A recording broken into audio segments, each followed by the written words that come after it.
Hello friends, good morning. Welcome back to another video. कैसे हैं आप लोग? आई होप आप सभी लोग अच्छे होंगे, अपने स्टडी को मज़े में कर रहे होंगे। तो फ्रेंड्स, सुबह का टाइम था, सबसे पहले ब्रश करके आई थी, उसके बाद मैं रजाई में बैठ गई हूँ अपने स्टडी को कंटिन्यू करने के लिए।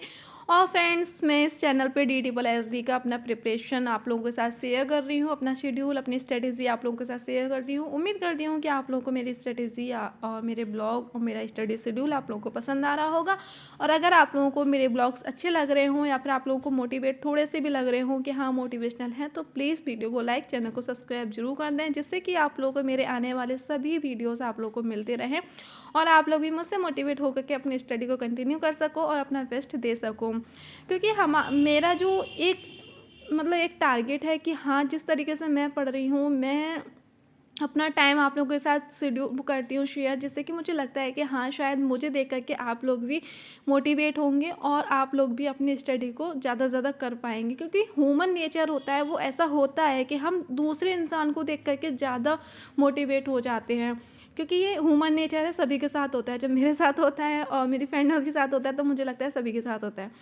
तो चलो फ्रेंड्स, अब चलते हैं अपने ब्लॉग की तरफ, आगे बढ़ते हैं। तो फ्रेंड्स, अभी सुबह सुबह मॉर्निंग का टाइम है और अभी मैं सुबह का जो टाइम है वो दे रही हूँ जीएस को। और काफ़ी लोग मेरे से पूछ भी रहे थे कि जीएस के लिए कोई यूट्यूब चैनल बता दीजिए या फिर कोई सोर्स बता दीजिए, आप कहाँ से अपना जीएस पढ़ रहे हैं। तो जीएस के लिए मैं सुपर टेट के लिए जो मैंने कोर्स परचेज़ किया था, वहाँ से भी मैं जीएस के काफ़ी नोट्स बना चुकी हूँ। और जीएस एक अपने आप में इतना बड़ा सब्जेक्ट है कि वो कभी ख़त्म नहीं होता। वो हमारी एक लाइफ का पार्ट है कि वो हमेशा कंटिन्यूअसली चलता रहता है, चलता रहता है, चलता रहता है। तो वैसे जीएस में यूपी पैट के लिए जो पढ़ी थी, उसके भी मेरे हैंड नोट्स हैं और सुपर टेट के लिए मैंने बनाए थे नोट्स। और अब मैं पढ़ रही हूँ लूसेंट से भी। करेंटली लूसेंट की जो बुक होती है जीएस की, वहाँ से मैं खुद से रीड कर रही हूँ लूसेंट को, और ख़ुद से मैं जो जो पॉइंट मुझे लग रहा है कि हाँ, ये काफ़ी अच्छा पॉइंट है, ये मुझे नोट डाउन करना चाहिए, तो उसे मैं अपनी लैंग्वेज में अपने तरीके से नोट डाउन कर लेती हूँ टॉपिक को, जिससे मैं इजीली उस टॉपिक को अच्छे से समझ लूँ। तो इस तरीके से मेरे जीएस के नोट्स अभी मैं बना रही हूँ। और इसी के साथ अभी ये दोपहर का टाइम है, दोपहर का नहीं बोलेंगे, मतलब 10 बजे का लगभग का टाइम है मॉर्निंग का। मैं उठ चुकी थी, घर के सारे काम कर चुकी थी और आज छुट्टी थी तो मम्मी घर पर थी। और उसके बाद मैं घर की क्लीनिंग वगैरह करने बैठ गई थी। अभी सबसे पहले मैं बेड शीट को झाड़ दे रही हूँ, चेंज नहीं कर रही हूँ, सिर्फ झाड़ के उसी बेड शीट को मैं बिछा दे रही हूँ। तो इस तरीके से जब मैं बीच बीच में मुझे ब्रेक लेने होते हैं अपनी स्टडी से, क्योंकि कंटिन्यूसली 24 घंटे 24 आवर्स तो कोई भी स्टडी नहीं कर सकता है, तो बीच बीच में छोटे छोटे ब्रेक हर इंसान लेता है और ब्रेक लेना भी चाहिए। उससे क्या होता है, हमारा जो माइंड है थोड़ा सा फ्रेश हो जाता है। उसके बाद जब छोटे छोटे ब्रेक लेकर के हम स्टडी को दोबारा से करने बैठते हैं, तो हम ज़्यादा अच्छे से अपनी स्टडी को कर पाते हैं और ज़्यादा अच्छे से चीज़ों को हम एब्जॉर्व कर पाते हैं। तो मैं जब छोटे छोटे से ब्रेक लेती हूँ अपनी स्टडी से, उस समय पर मैं सोचती हूँ क्यों ना घर के जो काम हैं उन कामों को अपना ख़त्म कर लेना चाहिए, जैसे कि हमारे घर के भी काम हो जाएंगे, हमारा घर भी साफ़ सुथरा लगेगा और साथ ही साथ में जो हमारी मम्मियाँ हैं वो भी हमसे खुश हो जाएंगी कि हाँ, हमारे बच्चों ने काम कर लिया है। तो इसी तरीके से मैं, और वैसे भी हम जो फीमेल्स होते हैं, जो लड़कियां होती हैं, जो बड़ी हो जाती हैं, उनके ऊपर एक और होता है कि कहाँ जाओगे। लड़के लोग होते हैं वो तो ब्रेक लेने के लिए थोड़ा बाहर निकल जाएंगे, लड़कों में पंचायत लगा जाएंगे, थोड़ा सा घूम आएंगे। लेकिन लड़कियों के साथ ऐसा कुछ नहीं होता है, उन्हें तो घर पे ही रहना है। हाँ, अगर लाइब्रेरी वगैरह ज्वाइन कर रखी है तो वहाँ जा सकते हो, या अपने फ्रेंड सर्कल के पास अपना कभी कभी जा सकते हैं, डेली का वो भी नहीं है। और जब जाते हैं तो बहुत लॉन्ग टाइम के लिए जाते हैं, थोड़ा सा ज़्यादा 1-2 घंटे बिता करके आते हैं। तो जो फीमेल जो छोटे छोटे ब्रेक होते हैं, तो उस टाइम पर मैं सोचती हूँ क्यों ना घर के कामों को ख़त्म कर लो, हमारा ब्रेक भी हो जाएगा और घर के काम भी हो जाएंगे।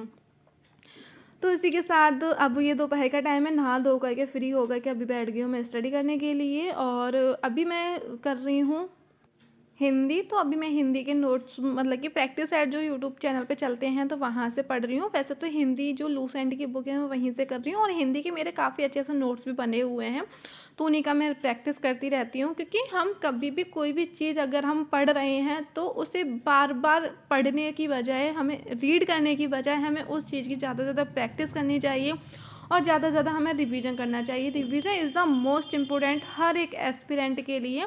जो लोग भी अपनी स्टडी को कर रहे हैं तो उनको रिवीजन जरूर करना चाहिए।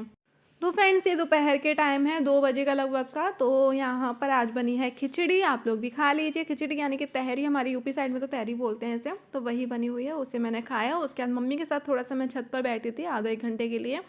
उसके छत पे से नीचे आने के बाद हम लोगों ने मूंगफली खाई, मैंने और मम्मी ने, दोनों लोगों ने एंजॉय किया एक साथ बैठ करके, क्योंकि थोड़ा थोड़ा हमें फैमिली में भी टाइम देना चाहिए, फैमिली के साथ भी टाइम स्पेंड करना चाहिए। तो फ्रेंड्स सर्दियों के तो मज़ा ही कुछ और होता है। सर्दियों में आराम से रज़ाई में बैठ कर के मूँगफलियों को एंजॉय करो, गज़क को एंजॉय करो, पंचायत लगाओ, तो ये सारे बहुत ही मज़े आते हैं। सर्दियों का है ना, सर्दियों का टाइम ही अजीब होता है, बहुत ही मज़े आते हैं सर्दियों में। तो फ्रेंड्स उसके बाद आराम से ये शाम का 5 बजे का टाइम है और ये आज के दिन का मेरा थर्ड स्लॉट है स्टडी का। तो अभी बैठ गई हूँ मैं और यहाँ पर सबसे पहले मैं रिवीजन करूँगी साइंस का, जो भी मैंने लास्ट डे पढ़ा था उन सारे सब्जेक्टों को मैं एक बार रिवीजन करूँगी। और क्योंकि मॉर्निंग में मैं रिवीजन नहीं की थी, और रिवीजन मुझे लगता है बहुत ज़्यादा ज़रूरी होता है। जो भी हमने लास्ट डे पढ़ा है, बेसिकली हम जो भी मतलब जिसके भी चीज़ के हम नोट्स बना रहे हैं, जिस सब्जेक्ट के भी, उसे हमें 3 दिन कंटिन्यूअसली रिवीजन ज़रूर करना चाहिए। उससे क्या होता है, चीज़ें ज़्यादा अच्छे से माइंड में लॉन्ग टर्म के लिए सेट हो जाती हैं, चीज़ें हमें याद रहती हैं। तो इस तरीके से मैं तो ज़्यादा 3 दिन तक तो हमेशा उस टॉपिक को रिवीजन करती हूँ, और साथ ही साथ में बीच बीच में पुराने नोट्स को भी रिवीजन करती रहती हूँ समय निकाल करके। तो यहाँ पर सबसे पहले मैं साइंस का रिवीजन कर ले रही हूँ। आराम से मुझे 1 घंटा लग गया था। उसके बाद यहाँ पर अब मैं करूँगी मैथ की प्रैक्टिस, क्योंकि आज पूरे दिन में मैंने अभी तक मैथ भी नहीं किया है।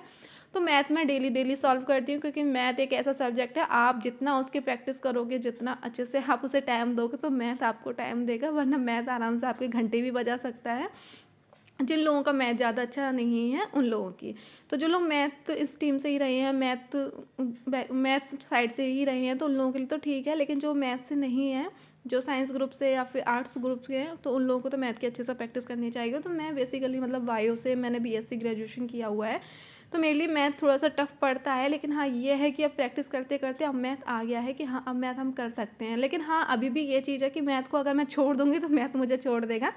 तो इस वजह से मैं मैथ को बिल्कुल भी नहीं छोड़ती हूँ, डेली मैं प्रैक्टिस करती हूँ। तो फ्रेंड्स, इसी के साथ आज छोटे से ब्लॉग को मैं एंड कर रही हूँ। उम्मीद करती हूँ कि आज का ब्लॉग आप लोगों को पसंद आया होगा। ब्लॉग पसंद आया तो प्लीज़ वीडियो को लाइक, चैनल को सब्सक्राइब जरूर कर दें। Thank you.